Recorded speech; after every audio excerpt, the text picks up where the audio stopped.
Bon, on a pu voir des démarches, des réflexions extrêmement diversifiées. On a un peu fait quand même le grand écart entre parler de la Garonne, parler des isopodes, parler des collectivités. Je vous propose qu'on échange tous ensemble, soit à travers des questions qui seront assez transverses, soit éventuellement revenir sur certains points qu'on n'a pas eu le temps d'évoquer avant. Voilà, n'hésitez pas non plus à rebondir sur les propos les uns des autres. Pour commencer, j'aimerais revenir pour le coup sur un aspect au moins que vous avez évoqué, Philippe. C'est lorsque vous parliez de ces ateliers où participent les élus et finalement où au moment où on doit faire des propositions, et les arguments qui sont donnés, c'est des arguments qui existaient déjà, qui sont toujours ressassés et il n'y a pas spécialement une réflexion de nouveaux éléments. Vous avez mis le doigt sur un problème. Je me demandais si vous aviez des pistes et je me disais que ça pourrait peut-être être une réflexion à élargir sur ce qui peut se passer, par exemple, à Ecosic, si on imagine des ateliers, etc., pour faire en sorte de faire émerger des réflexions nouvelles et pas finalement retrouver simplement des choses qui ont déjà été dites. Vaste question. Philippe, peut-être pour commencer, j'avoue que j'aimerais bien déjà savoir ce que vous proposeriez.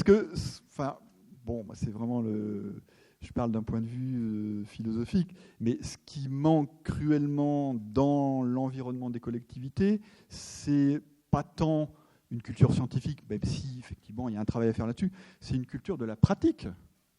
Qu'est-ce qu'on fait au XXIe siècle quand on dit agir ? Qu'est-ce qu'on fait au XXIe siècle quand on annonce on va faire de la planification dans un État qui est complexe, décentralisé ? C'est ça, cette culture en fait de la pratique, et réfléchir, et ça, il faut solliciter les sciences humaines pour apprendre de notre société. En fait, le problème du climat, c'est qu'il nous oriente, alors c'est un peu contradictoire avec ce que j'ai dit tout à l'heure, mais pas complètement, il nous oriente vers l'extérieur. Bon, la Garonne, très bien, l'eau. Mais en fait, ce qui nous manque, c'est de regarder comment nous fonctionnons, notre société. Comment aujourd'hui notre société, son principal handicap, c'est d'être inadaptée au changement climatique. Elle est inadaptée. C'est-à-dire par sa complexité, par la multiplicité de ses intérêts, elle est inadaptée. Donc, quand on parle d'adaptation au changement climatique, la première question, c'est de réfléchir et de décrire cette situation. Comment est-ce qu'on fonctionne aujourd'hui dans notre société ? Quelle théorie on a de notre société qui permettrait d'envisager une pratique à effet positif ? Et je reprends volontairement le terme que vous avez utilisé tout à l'heure. C'est ça, en fait. Donc, il y a ce travail-là. Et on attend certainement des sciences humaines qu'elles nous aident dans cette direction. Alors oui, une réaction. Alors simplement, encore une fois, attendez, c'est vraiment important cet aspect micro parce que pour qu'on puisse avoir l'enregistrement. Voilà. Oui, justement, au point de vue d'une manière générale, enfin, dans la compréhension des choses, sciences humaines ou pas, est-ce qu'on accepte nos erreurs ? Je m'explique. À un moment donné, pour les chimistes, on leur disait développement durable, faites-nous des matériaux qui existent, qui résistent vraiment. On a fait le plastique. On a un certain nombre de continents, je ne sais pas, qui dérivent dans les océans. On se rend compte, tiens, les plastiques, pourtant ils ont bien travaillé. Et vous avez raison de poser la question. Et la réponse, à partir du moment où elle est scientifique, elle mise sur la durabilité des effets. C'est-à-dire que les scientifiques, ils parlent de causalité. Socialement, on a plutôt intérêt à parler d'indétermination. Chaque décision, c'est une façon de reconfigurer une situation en créant de l'indétermination. Mais ça, on ne veut pas le savoir. C'est-à-dire qu'on fait appel aux scientifiques, on l'a vu tout à l'heure, pour nous dire, si on fait ça, qu'est-ce qui va arriver dans 20 ans, dans 30 ans, dans 50 ans ? Mais la société, elle ne fonctionne pas comme ça. La société, on le voit bien, malgré le déni des politiques, elle fonctionne sur de l'indétermination, créer de l'indétermination. Et c'est comme ça que le système se reproduit. Donc il faut profiter de cette indétermination qui est créée par la décision pour bifurquer, pour faire autre chose, etc., malgré ou en raison des erreurs. Jonathan, j'aimerais bien avoir votre réaction suite à cet aspect société adaptée, culture de la pratique. Vous qui, avec Écocycle, réfléchissez sur comment faire société et faire mieux société. Déjà, c'est d'avoir. Nous, à Ecocycle, on est en train de faire vivre et de faire évoluer une infrastructure pour déjà se rencontrer, se retrouver et échanger. Et ça, c'est primordial parce qu'on rencontre tous les jours, à chaque fois que le café est ouvert, ou qu'on a une activité en particulier, des nouvelles personnes qui viennent par curiosité et qui ont des visions totalement différentes du monde que la personne qui est venue la veille et que la personne qui est venue l'avant-veille. Donc, on a vraiment un brassage énorme. Et il faut refaire société avec tout le monde pour engager cette transition, parce qu'on est toutes et tous dans le même bateau. Donc ça, c'est une première chose, c'est comment on réapprend à se parler avec les mêmes mots, les mêmes codes, et à comprendre les choses de la même manière. Parce que ce diagnostic froid qui nous vient du GIEC, enfin chaud même plutôt, il est pas palpable en fait par les gens. Voilà, on en parle comme ça et puis c'est quelque chose qui reste dans l'air. Il y a pas de, ça se matérialise peut-être un petit peu dans l'environnement, mais finalement on continue à être préoccupé par son quotidien. Et nous en fait c'est vraiment de contribuer à refaire société et à faire émerger des solutions ensemble. Donc, et pour ça il faut créer les conditions. Des conditions particulières, et on est en train de les rechercher. Et l'une de nos préoccupations premières, en fait, c'est la communication aussi. C'est comment on communique sur ce qu'on fait, sur ce qu'on a envie de créer, et sur la manière de fédérer aussi autour d'un projet comme Ecocycle. Et en fait, on s'est rendu compte que si on veut, par exemple, initier des dynamiques avec des élus, il ne suffit pas de venir s'implanter, de leur tenir le discours classique, logique, donc le logos. Il ne suffit pas d'attaquer les émotions par le pathos en disant là, il faut vraiment faire quelque chose parce que sinon les petits poissons vont mourir. Il faut aussi, et c'est le troisième pilier de la rhétorique, pour initier les actions, le troisième pilier, c'est l'éthos. C'est l'image que nous-mêmes on renvoie et comment les interlocuteurs s'identifient à nous et pour les embarquer avec nous. C'est-à-dire que, pardon de le dire un peu comme ça, mais ils s'en fichent éperdument de ce que disent les chercheurs bordelais, parisiens ou autres. Les gens, ils veulent voir aussi que les chercheurs sont en train de jardiner dans la commune. Ils veulent nous voir aussi à l'action. Ils veulent nous voir mettre en place nous-mêmes ce que l'on préconise ou ce qu'on leur recommande. Et c'est ça, en fait, là-dessus qu'on essaye de travailler, c'est de savoir comment on embarque par émulation, c'est-à-dire qu'on le fait ensemble et pas de manière descendante. C'est un peu ça, en fait. Ouais, c'est très intéressant d'ajouter ce pilier-là. Nicolas, vous souhaitez réagir peut-être à ce qui a été dit ou à d'autres points qu'a soulevé tout à l'heure Philippe ? Oui, peut-être un point, pas tant au niveau de la culture de la pratique, même si c'est un terme que j'aime bien. Non, je voulais m'inscrire plutôt dans la démarche un peu philosophique dans laquelle vous vous inscrivez, Philippe. En fait, c'est pas facile, pour reprendre la question du plastique, c'est pas facile en fait de savoir. Parce que savoir si... Alors les gens ont bien travaillé, c'est sûr, mais en fait, je trouve que dans notre vocabulaire, dans notre discours, c'est un discours qui est tendancieux, en fait, parce qu'on utilise beaucoup de mots tels que développement durable, par exemple. Est-ce que le développement est réellement durable ? Est-ce que le développement a pour but d'atteindre une étape finale ? Bon, alors du coup, développement durable, on peut l'imaginer comme un oxymore, finalement. Et non, ce serait peut-être pas une oxymore, soit. Et en fait, le mot qui me vient, c'est adaptation. C'est-à-dire qu'on l'avait déjà évoqué ensemble, mais le terme adaptation, pour moi, il évoque en fait une finalité. Donc, c'est-à-dire qu'on peut dire, en fait, tel comportement est une adaptation face au réchauffement des températures. Mais l'adaptation, c'est aussi un processus.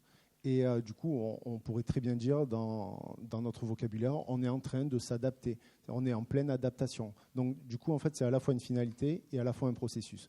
Et donc, en fait, est-ce que le plastique doit être vu comme une finalité, une adaptation finale, ou comme une étape en fait de l'adaptation ? Et c'est vrai que quand on parle d'adaptation, il y a cette subtilité qui peut dire qu'en gros, les politiques, par exemple, ont pris des mesures d'adaptation, en gros, mais est-ce qu'on est en train de s'adapter ou est-ce que c'est une finalité ?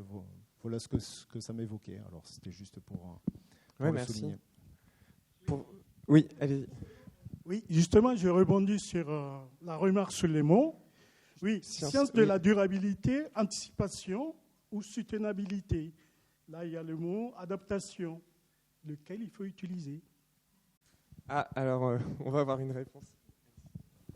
Évidemment pas une réponse, mais moi ce qui me gêne dans l'adaptation, c'est ok qu'on s'adapte au changement climatique, mais est-ce qu'on doit s'adapter aux inégalités? Est-ce qu'on doit s'adapter aux problèmes de non-parité homme-femme? Est-ce qu'on doit s'adapter à la pauvreté? Non, je pense que l'adaptation, si on prend tous les enjeux liés auxquels on fait face, c'est vraiment trop faible, quoi. C'est vraiment trop faible. Oui, je suis à la fois d'accord et pas d'accord. Effectivement, l'adaptation est utilisée, je mentionnais la filière libérale qui a utilisé le mot adaptation. Pour des gens comme Dewey ou Lippmann au début du XXe siècle, il s'agissait de s'adapter non pas au changement climatique, parce qu'on n'en avait pas conscience, mais à ce qu'ils appelaient la grande société.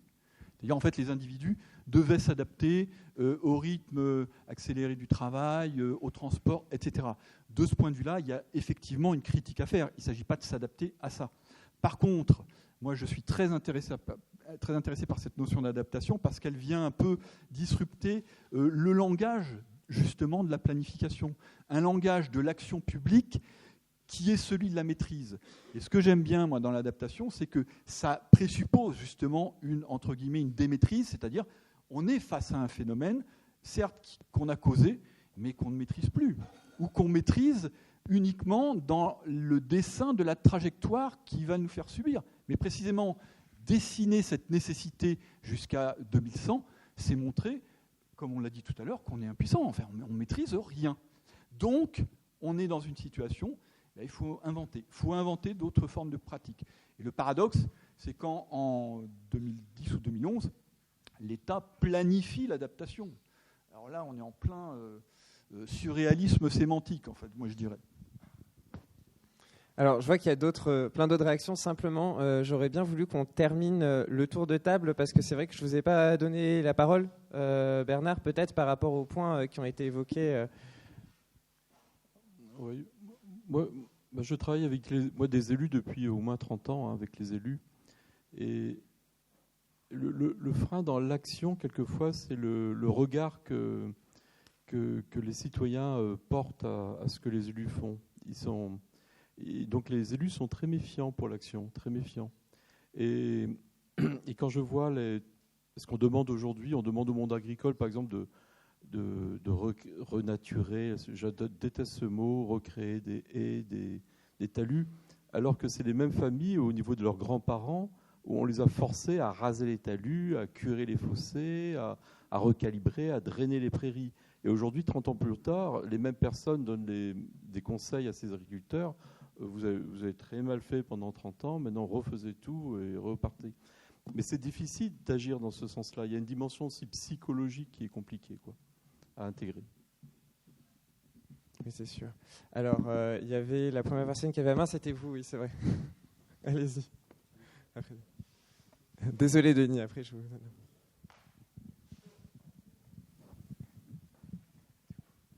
Oui, justement, ma question, mon intervention portait sur l'apport possible de la psychologie. Puisque là, et pour reprendre ce que disait Philippe Héon, comment parler aux élus, comment parler aux citoyens, et il faut interpeller les sciences sociales.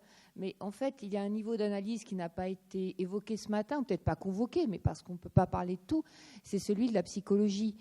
Et en fait, c'est utile ce niveau-là. Alors, différentes sortes de psychologie, mais parlons de la psychologie sociale qui, justement, montre bien que même avec les meilleures intentions, au niveau individuel et collectif et du groupe, les comportements ne suivent pas parce que la rationalité ne tient pas, elle résiste à tous les biais perceptifs, cognitifs que l'on connaît, l'optimisme comparatif, à plein de choses comme ça. Et c'est aussi cette discipline qu'il faudrait convoquer, et on peut le mettre en place dans des groupes de parole avec des citoyens, alors plus difficilement avec les cloportes, je pense que là il va peut-être falloir mais Mais en tout cas, quand vous parliez, Nicolas, du stress, je pense qu'en effet, on peut pas, les modèles du syndrome général d'adaptation, ça ne s'adapte pas à l'homme et il faut aussi travailler ensemble. Mais je pense qu'on oublie trop souvent, quand on parle de société, on parle groupe, organisation et sociologie. Oui, mais il faut aussi convoquer, alors peut-être pas Freud, mais encore, si on en a besoin pour l'anxiété, l'éco-citoyenneté.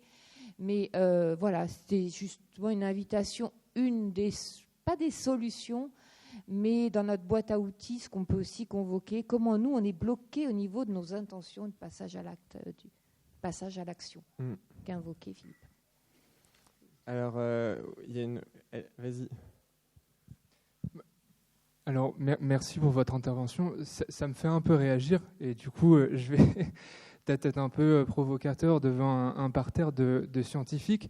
Mais justement, à mon sens, il y a une discipline qu'on n'a pas encore convoquée, mais du coup, l'anthropologie pourrait aller contre ce que vous venez de dire, puisque, à mon sens, et selon plusieurs thèses anthropologiques, notamment celle de Philippe Descola, c'est pas un défaut de rationalité qui nous fait agir, c'est un manque d'irrationnel et presque un problème métaphysique dans la relation que nous entretenons avec la nature.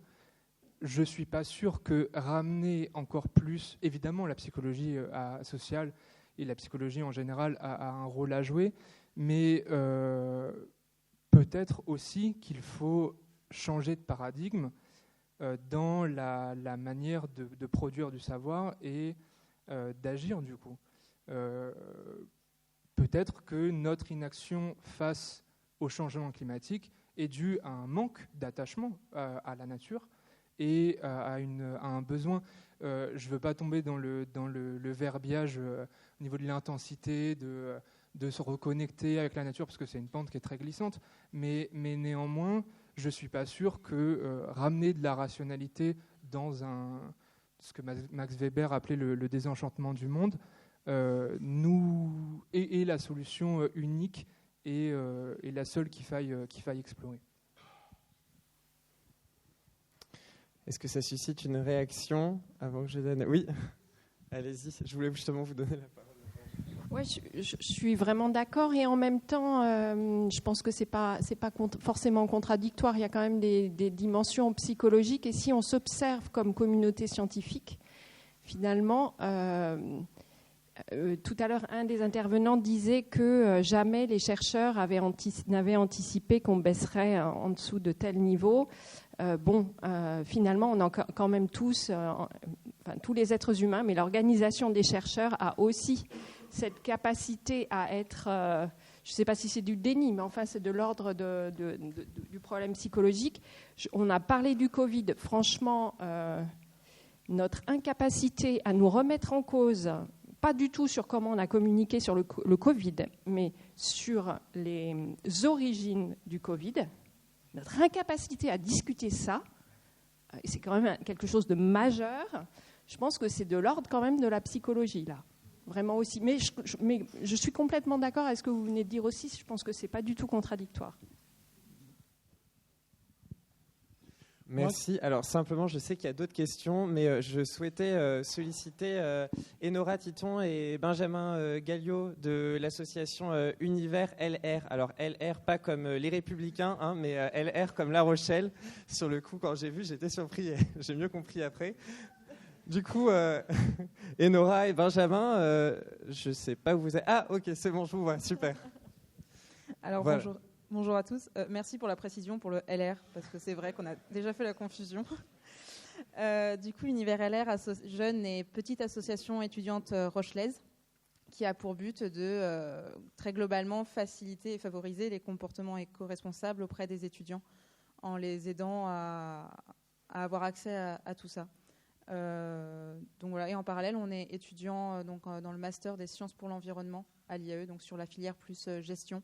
Donc c'est vrai que le monde scientifique nous est un peu éloigné et de fait, c'est quand même très intéressant, sans dire qu'on a tout saisi. C'était très intéressant.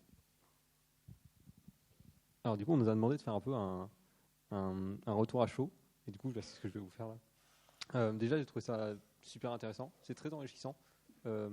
C'est très divers et varié en termes de quantité de données et d'informations. Ce que j'ai remarqué aussi, c'était l'importance de l'interdisciplinarité qu'on a vu au début. Peut-être plus fort. Voilà. Qu'on a vu au début. Et donc ça, c'est quelque chose que je trouve essentiel aujourd'hui et pour le futur, de mélanger les aspects des sciences naturelles et des sciences sociales.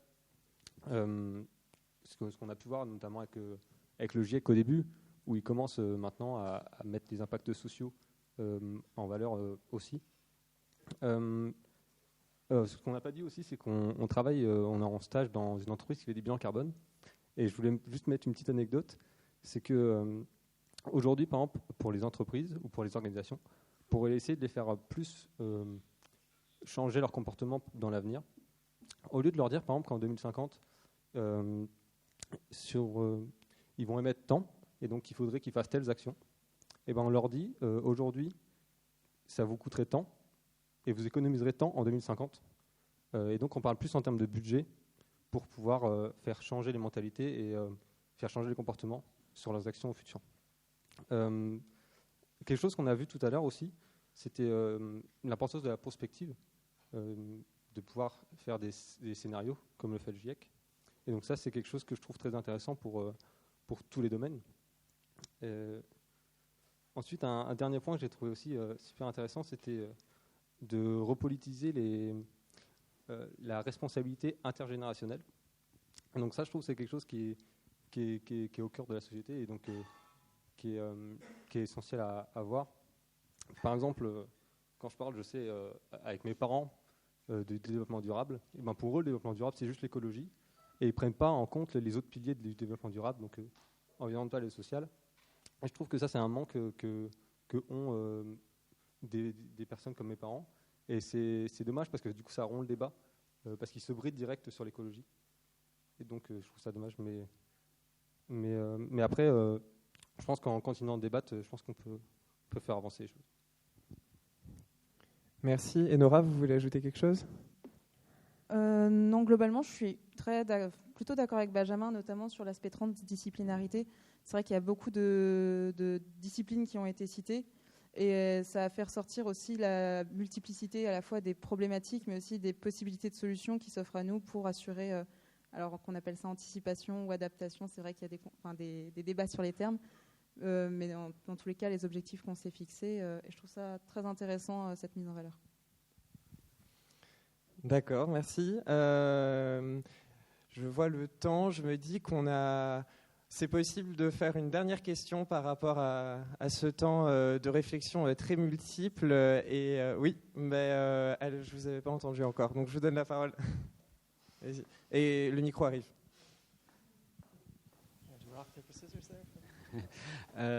Oui, c'était une question peut-être pour Jonathan, mais pour tout le monde finalement. Vous avez parlé de la réputation des scientifiques qui serait particulièrement mauvaise dans l'endroit où vous êtes installé, donc les gens qui regardent de haut. Et ce qui est très intéressant, je me demande d'une part d'où vient cette réputation. Est-ce que ça vient des scientifiques ou est-ce que ça vient d'une représentation des scientifiques ? Est-ce que ça vient d'un décalage entre l'attente de ce que peut faire la science, puisque finalement la science est quand même l'incertitude, on se pose des questions, on ne propose pas nécessairement des réponses précises. Et si vous aviez des conseils à donner aux scientifiques, ce seraient lesquels ? Comment les scientifiques peuvent travailler sur eux-mêmes et elles-mêmes pour changer cette réputation ou avoir un autre rapport à la société ? C'est une très belle question pour conclure ce temps. J'ai 4 heures, non, du coup, pour développer. Non, on va plutôt dire que vous allez chacun apporter un élément, si c'est possible, ça serait pas mal. Alors, la première question, c'est sur les raisons. Nous, on s'est installé dans la commune réellement après la période du Covid, où on a vu des scientifiques s'écharper à la télé. Donc ça donne pas forcément une très bonne image de la démarche scientifique et de la construction du consensus quand on voit des scientifiques qui disent « je pense que » et « toi tu as tort ». On sait très bien, quand on est vraiment scientifique, c'est pas comme ça que ça fonctionne. Mais quand on est non scientifique, peut-être qu'aussi ça interpelle sur la manière dont, en fait, la science, c'est le doute. Donc pourquoi écouter les scientifiques s'ils ne font que douter ? Donc en fait, c'est une méconnaissance de la démarche scientifique qui est à l'origine de ça, mais on ne peut pas, voilà, c'est normal aussi. Et donc voilà, l'une des réponses à apporter, c'est de faire de la pédagogie là-dessus, mais c'est évidemment très, très compliqué. Nicolas, peut-être ? Philippe ? Nicolas, allez-y. Merci beaucoup. Assez rapidement, je pense qu'en fait, que l'on soit scientifique ou pas, je pense que l'humilité est de rigueur. C'est-à-dire qu'en tant que scientifique, on peut être bon dans un domaine. Il ne faut pas être pudique à dire je suis bon dans ça, je suis bon dans ça. Mais l'humilité implique aussi d'avouer sa fragilité dans d'autres domaines. Et je pense que ça va pour les scientifiques, mais ça va aussi pour le restant des citoyens, par exemple. Philippe et Bernard, en un mot vraiment, parce que sinon après... Oui, nous on vous côtoie beaucoup sur la Garonne. Il y a quantité de laboratoires qui travaillent sur la Garonne. Et on s'aperçoit que vous êtes des humains. C'est-à-dire sur un même territoire, une même thématique, vous êtes en concurrence. Et quelquefois, nous on est là, gestionnaire, on dit tiens, tel laboratoire nous contacte pour qu'on soit partenaire sur un programme européen qui permettra à l'humain d'avoir effectivement les financements européens pour vivre de son programme de recherche, etc. Donc moi je regrette un petit peu, mais Denis Salle doit s'en rappeler, du réseau des chercheurs Ecolab, je ne sais pas si tu te souviens, qui permettait quelles que soient les disciplines, de temps en temps, une fois par an simplement, de vous écouter, où vous en êtes de vos programmes, et aussi d'essayer de vous faire de toucher un petit peu notre urgence à nous. Nous, on est des gestionnaires, donc on agit. Nous, notre obligation, c'est d'agir. On va agir aujourd'hui et demain. Donc vous, quelquefois, vous raisonnez sur des problèmes beaucoup trop à long terme et un peu hors sol complètement. Et je trouve que le réseau Ecolab, il y a quelques années, qui a disparu il y a une dizaine d'années, était utile pour ça. Donc on manque de lieux où on vous écoute et vous nous parlez, voilà, ce programme a bien marché, voilà le résultat, ça va vous être utile. Ça fonctionnait dans Ecolab, mais bon, ça a disparu, il n'y a plus de réseau. Enfin si, bien sûr, la preuve qu'il y a encore des réseaux de recherche. Merci. Merci Philippe. Un dernier mot. Un seul mot, Futuract. C'est-à-dire, en fait, c'est exactement la structure qui permet aux collectivités de rencontrer les scientifiques. Mais on travaille avec Nicolas dans la chaire de biodiversité de l'Université de Poitiers. En fait, pour répondre à ce que vous disiez, il faut aussi faire venir les scientifiques dans les collectivités et que les scientifiques mesurent le genre de situation que j'ai exposé tout à l'heure, qu'on vit dans les collectivités et qui peuvent devenir l'objet de programmes de recherche. Merci Philippe pour ce dernier mot. Merci à tous les quatre.